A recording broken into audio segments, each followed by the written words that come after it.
जी बिल्कुल, मैं इस वक्त मौजूद हूँ भैंसों के फार्म पर, जहाँ ना सिर्फ भैंसों की खरीदो फरोख्त होती है बल्कि इसके साथ साथ दूध भी फरोख्त किया जाता है।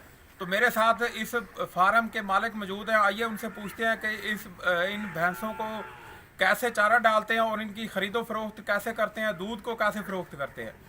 अच्छा, ਤੁਸੀਂ ਦੱਸੋਗੇ कि ਤੁਸੀਂ किन्नियां गावां रखी हुई वा? भाई जान पहले हमने 2 गाय खरीदी थी। 2 गाय के मकसद हमने टीके रखवाए थे और टीके रखवा के मकसद उसको ऐसा ऐसा बढ़ाते बढ़ाते मकसद 2-3 साल में हम मकसद इधर पहुंच गए। अभी मकसद हमारे पास इस वक्त तो 50 गाय है और 50 गाय है मकसद उसमें बच्चियाँ भी है और गाय भी है। 30-35 गाय है, बाकी मकसद बाकी बच्चियाँ हमारे पास है। और उसके बाद और कुछ पूछना है तो दसो। मैं ये पूछना चाह रहा था कि इनको आप चारा और दूध का कैसे ख्याल रखते हैं, चारा किस किस वक्त डालते हैं?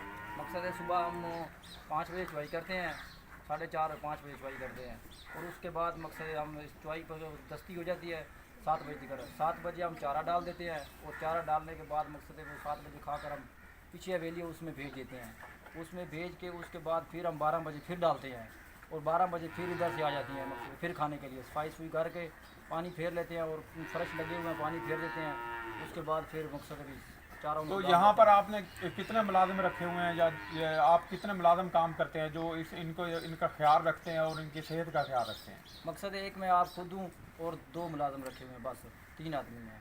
जी हाँ।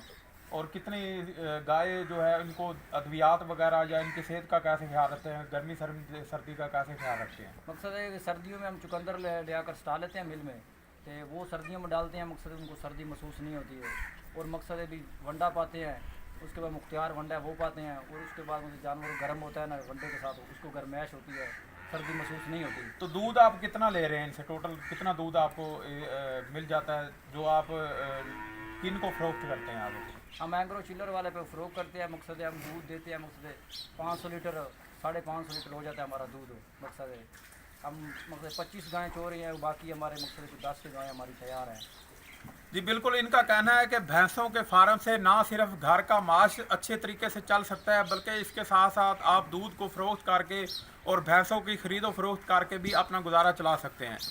कैमरामैन अमजद चौधरी के साथ मोहम्मद इरफान ईमान, रोशन पाकिस्तान टीवी।